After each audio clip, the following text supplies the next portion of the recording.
Good morning.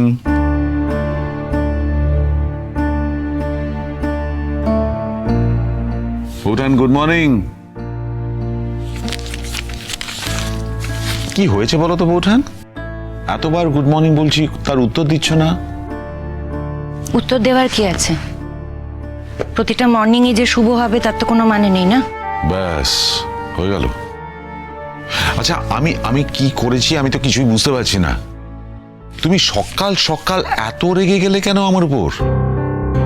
বাবা, আমার কি ক্ষমতা যে আমি তোমার উপর রাগ করব? আর আমি রাগ করলেই বা কি, আমার রাগের কি দাম আছে বলো না? বুঝলাম, খুব রেগে গেছো তুমি।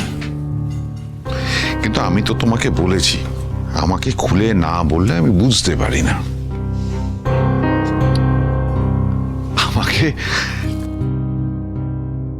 না বললে আমি মানে সেটাই তো আমার দোষ।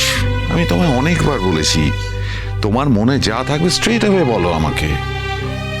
এবার আমি একটু বুঝিয়ে বলবো আমি কি করেছি। বুঝিয়ে বলার কি আছে? এই যে শনিবার আমরা ওদের বাড়িতে আশীর্বাদ করতে যাব বলে ঠিক হয়েছে, তুমি বলে দিলে যে তুমি যাবে না।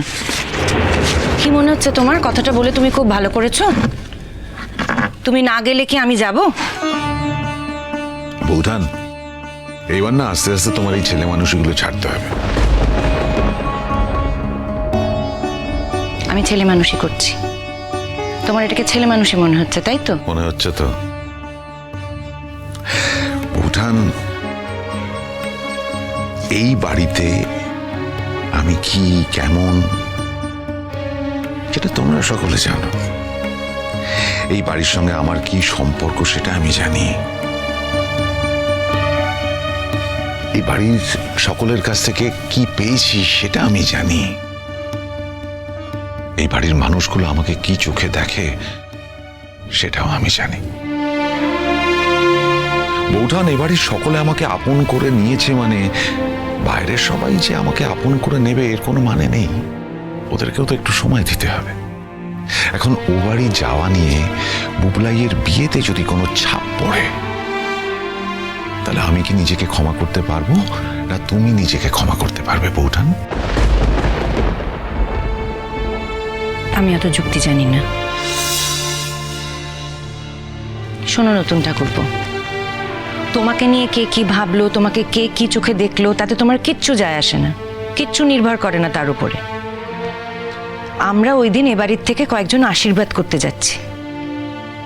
এই বাড়ি থেকে আমরা কে কে যাব সেটা ওরা ঠিক করে দেবে, ওরা ডিক্টেট করবে। আমাদের বাড়ির থেকে কে যাবে না সেটা আমরা ঠিক করব। কে গেলে লোকে কি কথা শোনাবে, কে না গেলে লোকে কথা শোনাবে না, কে কে অধিকার দিয়েছে বলো তো এই সমস্ত কথা ওদের বলার? না বলা সম্পর্কের কথা চিরসখা, সোম থেকে রবি প্রতিদিন রাত ৯টায় স্টার জলসায় ও ডিজনি প্লাস হটস্টারে।